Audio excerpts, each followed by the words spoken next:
langsung saja ya Dede. Jadi kesehatan reproduksi remaja itu kesehatan reproduksi terdiri dari dua kata. Yang pertama reproduksi. Reproduksi sendiri berarti kemampuan untuk memperoleh keturunan atau anak. Kemudian sehat itu keadaan sejahtera secara fisik, mental, dan sosial.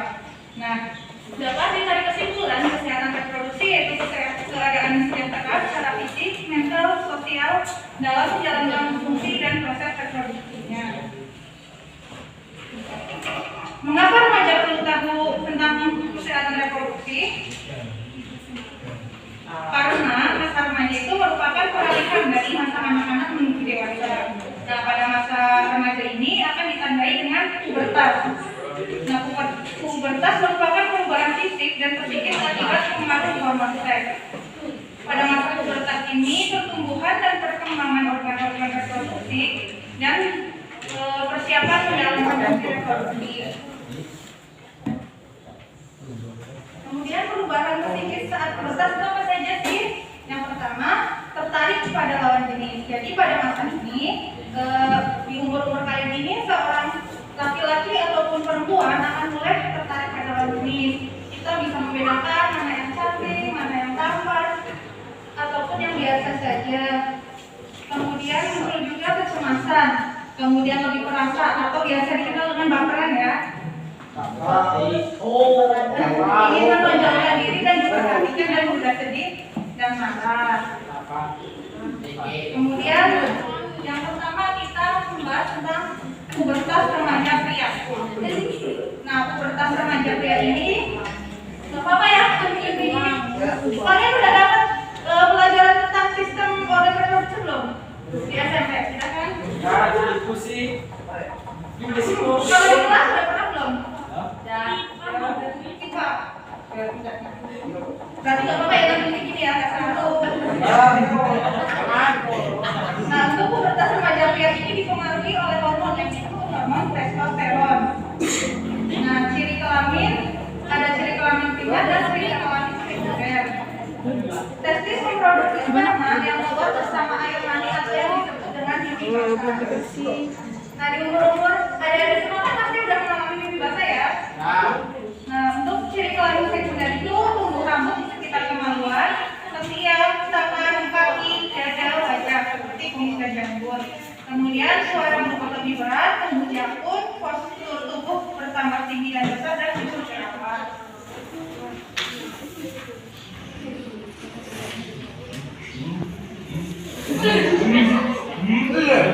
Sepasang testis menghasilkan rambut dan juga sperma matang. Sperma akan dihasilkan melalui saluran sperma yang disebut dengan vas. Nah, ini akan bercampur dengan air mani yang dihasilkan oleh prostat dan kelenjar seminalis yang berfungsi untuk memberi makan sperma. Nah, sperma ini nantinya akan dikeluarkan melalui saluran kencing atau biasa disebut dengan uretra. Nah, pada pubertas produksi sperma sangat cepat. Bila testis telah penuh terisi sperma, maka tanpa disadari akan keluar spontan saat tidur yaitu mimpi basah. Memancarnya sperma melalui saluran kencing disebut dengan ejakulasi. Nah, biasanya didahului dengan aliran penis yang disebut ereksi. Terjadi karena meningkatnya aliran darah ke dalam penis, umumnya saat kami tidur dan adanya rangsangan seksual. Nah, selanjutnya itu untuk pubertas remaja wanita.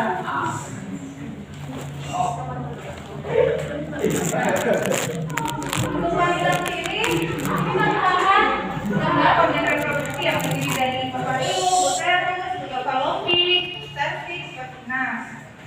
Nah, untuk perempuan, pubertas itu dipengaruhi oleh dua hormon. Kalau laki-laki kan satu, testosteron. Kalau perempuan dipengaruhi oleh dua hormon. Yaitu yang pertama hormon estrogen, yang kedua progesteron. Kemudian terdapat ciri kelamin primer. Yang pertama, ovarium memproduksi sel telur, lalu head atau menstruasi. Kemudian ciri kelamin sekunder, payudara membesar, puting susu menonjol dan pinggul melebar.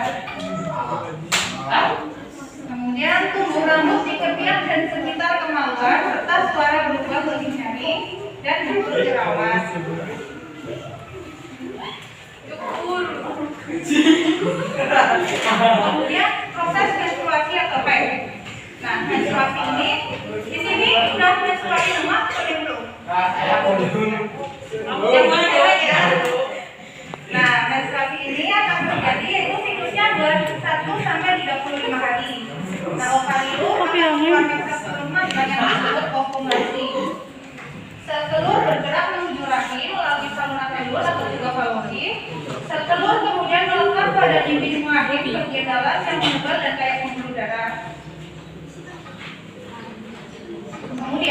jual sel telur dalam perjalanan yang menuju rahim tidak bertemu sperma karena masih remaja ya, tidak melakukan hubungan, jadi tidak akan terjadi pembuahan.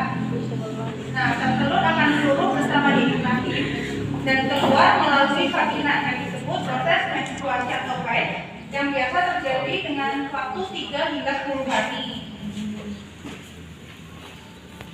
Nah, kemudian selanjutnya itu masalah haid pada remaja wanita. Masalah haid pada remaja wanita biasa disebut dengan premenstrual syndrome atau PMS. Nah, ini ditandai dengan muncul beberapa hari menjelang haid, kemudian gugup dan sudah tersinggung dan lemas marah, kemudian timbul jerawat. Remaja perlu waspada. Apa saja yang perlu diwaspadai oleh remaja? Yang pertama, remaja yang sudah puber atau akil balik, organ reproduksinya itu telah matang. Dan seorang pria mampu menghasilkan sperma, sedangkan wanita mampu menghasilkan sel telur. Bila kedua sel tersebut bertemu saat terjadi hubungan seksual, maka akan terjadi pembuahan atau kehamilan. Nah, makanya untuk sudah organ reproduksi dan matang, tapi belum memasuki usia yang sehat untuk berhubungan. Jadi jangan sampai kalian melakukan perbuatan-perbuatan yang tidak diinginkan. Nah, kemudian ini merupakan angka seksualitas. Umur pertama kali berhubungan seksual menikah laki-laki dan perempuan rentang usia 10 hingga 25 tahun menurut Riskesdas. Nah, untuk usia reproduksi yang paling aman dan sehat kan usia di atas 21 tahun. Nah, sedangkan pada grafik pada tabel ini banyak tabel yang angkanya atau usianya di bawah 21, tapi mereka memiliki angka yang tinggi. Berarti di Indonesia sendiri itu untuk kejadian kehamilan yang tidak diinginkan atau hubungan seks di bawah usia sehat itu masih sangat banyak. Nah, kemudian hubungan seksual pranikah. Pengertiannya itu hubungan seksual pranikah adalah kontak seksual yang dilakukan remaja dengan lawan jenis atau teman bersama jenis tanpa ikatan pernikahan yang sah. Kemudian dampak hubungan seksual pranikah. Yang pertama yaitu kehamilan tidak diinginkan atau HTG. Dampak fisik, status kesehatan fisik rendah, perdarahan, komplikasi, dan kehamilan yang bermasalah. Ketika umur seseorang belum siap untuk melakukan hubungan seksual, maka organ reproduksinya juga tidak akan sehat ketika kita hamil, dan hal ini kandungan kita juga nantinya akan bermasalah. Jadi rugi di ibunya, rugi juga di bayinya. Kemudian dampak psikologis, tidak percaya diri, stres, malu. Kemudian dampak sosial, prestasi sekolah rendah atau dropout yang biasanya kalau di sekolah entah SMP, SMA, kalau kita ketahuannya sampai hamil, kita belum lulus, pasti dari sekolah akan dikeluarkan. Jadi kan sekolah kita rugi. Kemudian dampak bagi anak yang dilahirkan itu anak mengalami status kesehatan yang rendah, keterlambatan perkembangan, intelektualitas, dan masalah sosial lainnya. Nah, KTD menyebabkan aborsi pada remaja. Aborsi itu pengguguran kandungan. Dampak fisik, aborsi oleh tenaga tidak terlatih dapat menyebabkan berbagai komplikasi medis atau bahkan kematian. Nah, aborsi oleh tenaga tidak terlatih ini di Indonesia sendiri masih sangat banyak ya, seperti di dukun bayi. Karena kalau seseorang yang ingin aborsi di tenaga kesehatan, kalau masalahnya tidak benar-benar serius dan dengan alasan hanya kehamilan yang belum diinginkan atau masih di luar nikah, di bawah usia subur, usia sehat, itu tenaga kesehatan tidak akan mau menanganinya. Jadi paling kalau kayak gini aborsi di dukun bayi, tetapi kan dukun bayi tidak memiliki alat kesehatan yang lengkap, yang bersih, jadi itu akan membahayakan kesehatan kita, bahkan bisa mengakibatkan kita kehilangan nyawa. Kemudian untuk dampak psikologis itu seperti perasaan bersalah dan dampak sosial seperti dimunculkan oleh masyarakat, teman, dan keluarga. Nah, kemudian seksualitas atau seks bebas itu akan menimbulkan salah satu penyakit yang sangat berbahaya, yaitu penyakit menular atau HIV/AIDS. IMS pada remaja memiliki dampak serius bagi kesehatan, yaitu ketidaksuburan atau infertilitas, kanker reproduksi, kehamilan dan proses melahirkan dengan resiko tinggi dan infeksi HIV. Nah, selanjutnya, bagaimana sih cara mencegah terjadinya seks bebas? Yang pertama, kita harus memberikan pendidikan seks bebas. Nah, untuk kalian itu memperoleh informasi seputar seks bebas dengan benar. Seperti ini kan kakak memberi informasi ke kalian tentang kesehatan reproduksi ya, salah satunya itu seks bebas. Nah, semoga nantinya kalian bisa kayak menyimpulkan yang telah diajarkan kakak dan menerapkannya dalam kehidupan sehari-hari. Kemudian beraktivitas positif, mendekatkan diri kepada Tuhan, sholatnya yang rajin, kemudian ngaji, baca Quran, kemudian menikah di usia yang sudah sehat atau yang memang umurnya menikah yaitu di atas 21 tahun. Kemudian memikirkan masa depan dan menjalin hubungan akrab antara orang tua dan anak.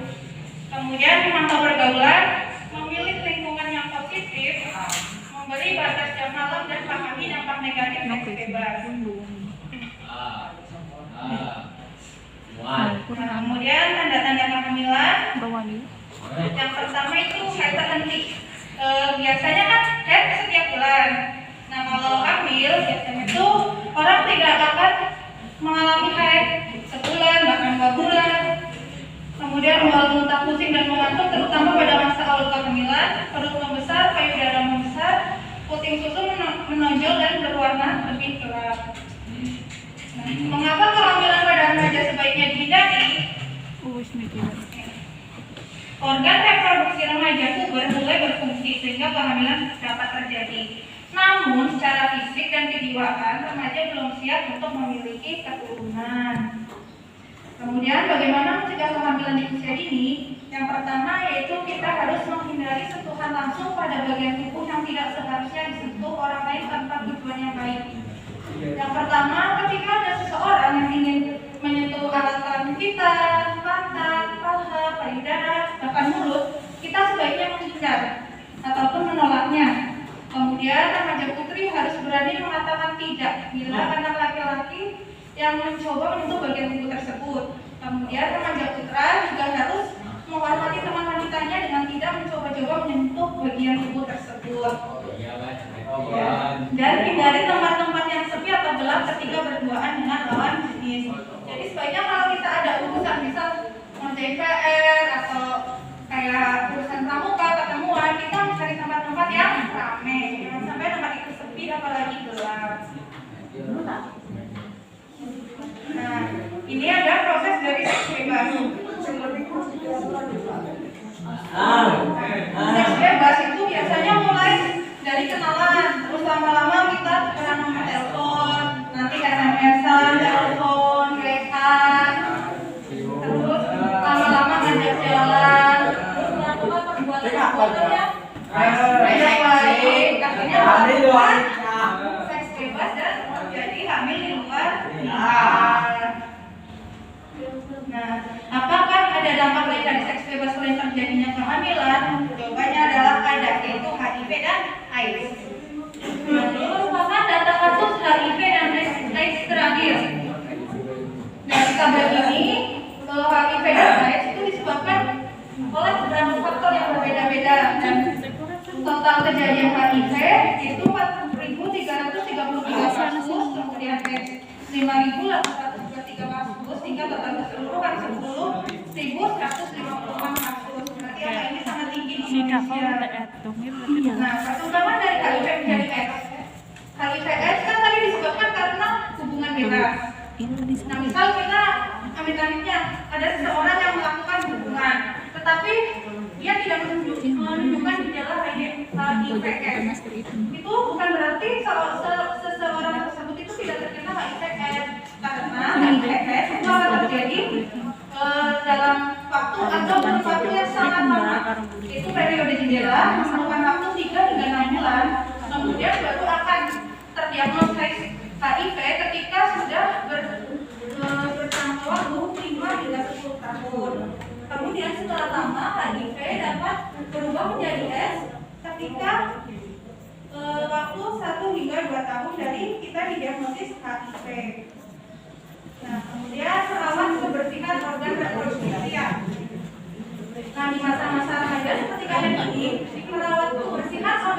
Itu sangat penting karena apa berpengaruh terhadap Kembarannya Rina. Yang pertama itu bersihkan alat kelamin dan sekitarnya paling sedikit setiap setelah buang air dan pada saat mandi. Kemudian cuci tangan sampai bersih sebelum membersihkan alat kelamin.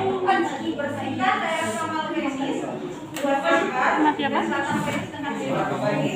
Kemudian tariklah kulit batang penis ke atas sampai terlihat bagian yang berlaku pada kepala penis. Dan bersihkan sampai tidak ada kotoran sperma bila perlu menggunakan sabun. Dan cuci tangan sampai bersih setelah membersihkan alat kelamin. Kemudian untuk wanita sendiri ya, bersihkan alat kelamin dan setelah air dan pada saat mandi. Kemudian cuci tangan sampai bersih sebelum membersihkan alat kelamin. Bersihkan dengan air bersih dari arah depan ke belakang. Kira-kira teman-teman yang perempuan ada yang tahu nggak kenapa membersihkan itu harus dari arah depan ke belakang? Tahu nggak? Ketika membersihkan itu kita harus dari arah depan ke belakang. Kenapa? Kalau dari arah belakang kan yang paling belakang adalah anus yang biasa kita gunakan untuk buang air besar. Ketika membersihkan dari arah belakang ke depan, yang namanya BAB kan kita membuang kotoran, di situ banyak bakteri. Ketika membersihkan dari belakang ke depan, maka bakteri yang tadinya di anus dapat berubah ke depan ke arah vagina kita dan dapat masuk ke organ reproduksi. Jadi ketika kita membersihkan sebaiknya dari arah depan ke belakang.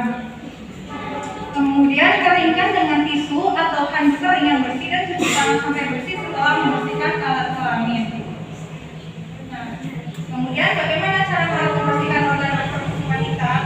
Yang pertama, merawat kebersihan organ reproduksi wanita saat haid atau menstruasi. Yang pertama, gunakan pembalut bersih dan ganti secara teratur 2 hingga 3 kali sehari atau ganti pembalut setiap selesai buang air kecil, kemudian bila pembalut telah berdarah dan saat mandi. Nah, bila pembalut yang digunakan adalah pembalut sekali pakai, maka ketika kita melepasnya, bersihkan terlebih dahulu pembalut dengan menggunakan air, kemudian membungkusnya dan baru dibuang ke tempat sampah. Kemudian yang terakhir, bagaimana rahasia sukses remaja? Yang pertama, remaja harus berbekal informasi tentang kesehatan reproduksi. Kemudian remaja tidak tergoda melakukan hubungan seks di luar nikah. Remaja berpikir maju untuk jangkau hal-hal baru dan berpendirian teguh. Remaja dapat mengatur energi remaja menjadi hal positif. Remaja tetap tegar, siap berjuang mencapai masa depan yang lebih baik. Kemudian membina pertemanan dan persahabatan yang sehat dan saling menghargai. Kemudian memupuk pengenalan pribadi menjadi saling dukung atau pengertian dan membuat masa remaja yang sulit menjadi masa ceria penuh semangat. Nah, demikian materi yang kakak sampaikan. Kira-kira ada yang ingin ditanyakan tidak?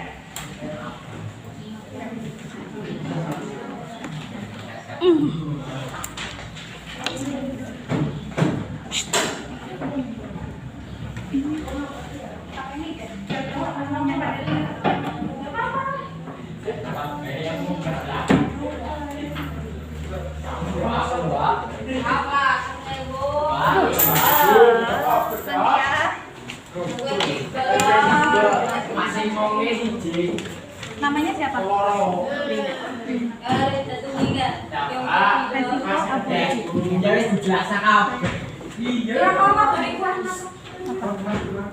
Dampak hubungan seksual. Namanya siapa? Siapa?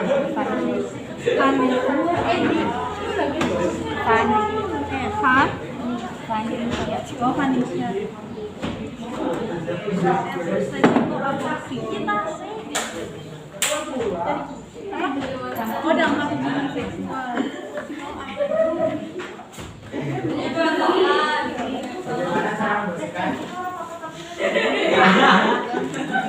Ada lagi? Ada lagi yang ingin bertanya? Ini nanti kan? Oh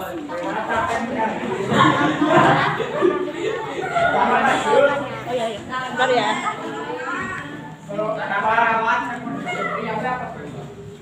Kebersihan.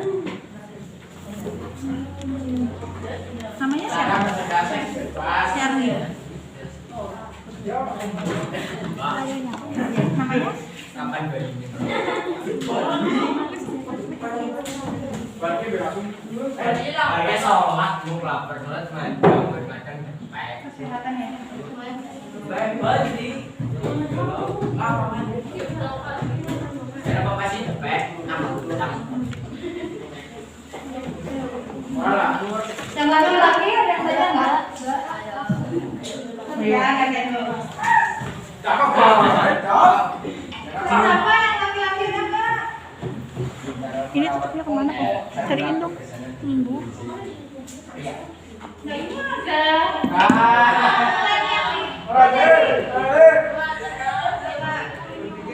Ada lagi. Apaan nih? Iya. Kemarinnya tuh di Sumatera. Oh, udah lain aja.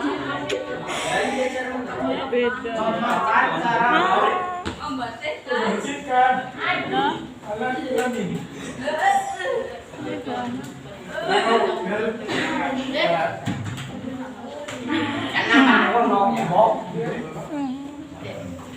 Hebat.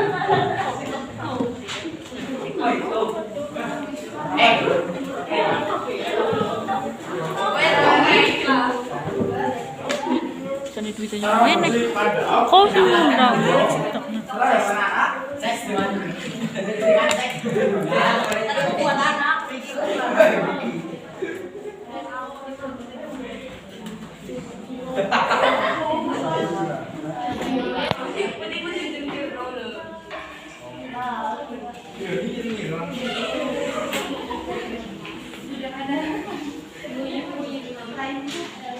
Cara untuk pulang Namanya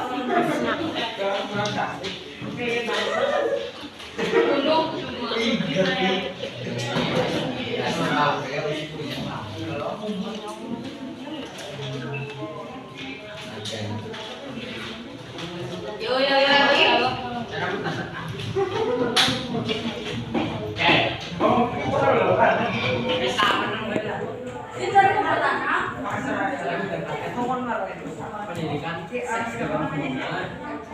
ya bisa semua ini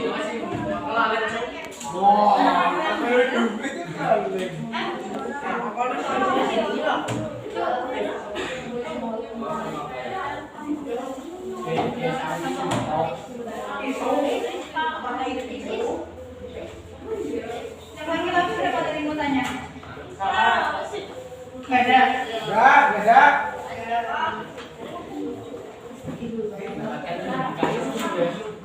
Pendidikan di sini gue.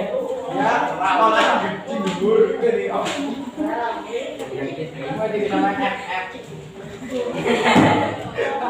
Namanya FF gimana? wah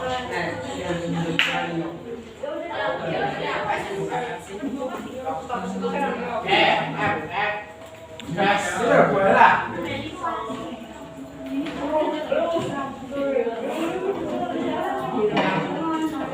Bebek. Apa bebek?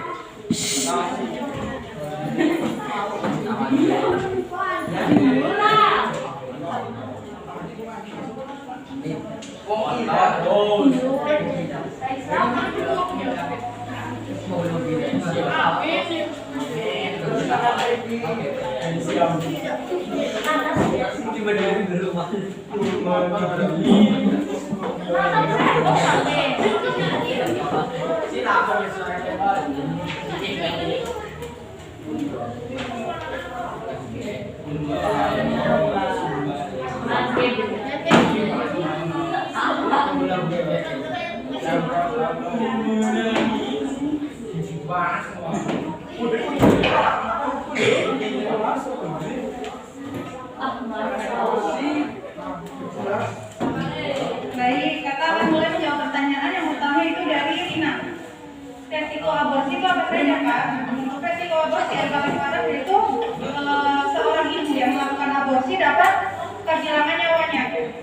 Karena aborsi kan pengeluaran janin secara terpaksa, belum waktunya untuk melahirkan, tetapi janin tersebut dilahirkan. Nah, ketika seseorang melakukan itu, maka kemungkinan akan terjadi perdarahan. Dan seorang wanita yang mengalami perdarahan dapat membahayakan nyawanya, sehingga dapat kehilangan nyawa. Kemudian, Kanisa, apa dampak hubungan seksual? Yang pertama yaitu terjadi kehamilan yang tidak diinginkan atau KTD. Kemudian kita bisa terjangkit infeksi menular seksual yang biasanya itu HIV atau AIDS. Siapa? Polos. Kebel apa? Apa kok ini? Ini sudah nanti kau.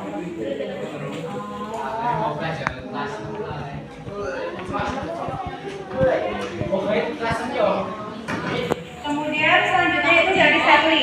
Kapan kita harus membersihkan alat kelamin kita? Membersihkan alat kelamin itu sebenarnya kita harus rutin. Seperti contohnya setiap mandi kita harus membersihkan. Kemudian ketika kita selesai buang air kecil, buang air besar, kita juga harus membersihkannya supaya kuman-kuman yang ada di organ kita itu hilang. Kemudian dari Anissa, mengapa merawat kesehatan reproduksi itu penting? Merawat kesehatan reproduksi itu sangat penting.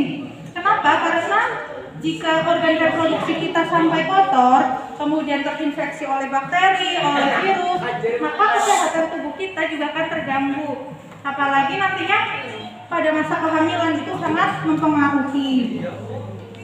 Kemudian pertanyaan dari Ria, bagaimana cara mencegah seks bebas?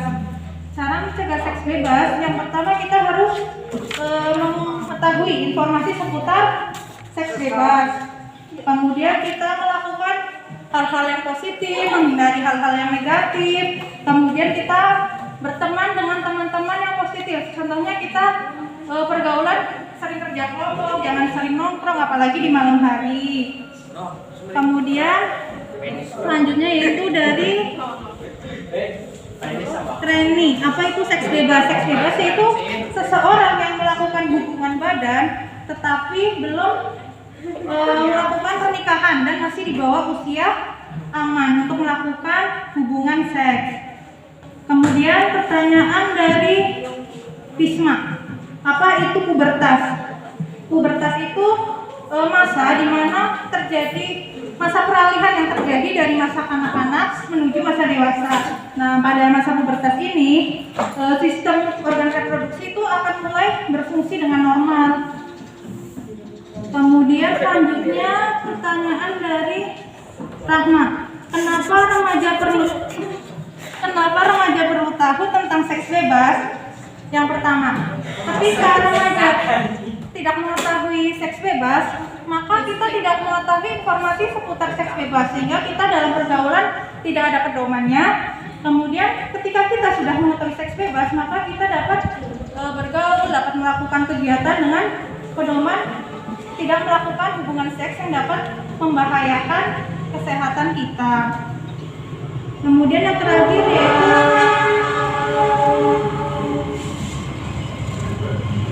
slide pertama dong. Pertanyaan dari Hasna, apa itu kesehatan reproduksi? Nah, kesehatan reproduksi itu keadaan sejahtera secara fisik, mental, dan sosial dalam menjalankan fungsi dan proses reproduksinya. Kira-kira cukup ya materi pada siang hari ini. Semoga materi dan ilmu yang kakak bagikan ke adik-adik semua dapat adik-adik terapkan dalam kesehariannya. Apabila ada kesalahan, kakak mohon maaf. Terima kasih. Wassalamualaikum warahmatullahi wabarakatuh.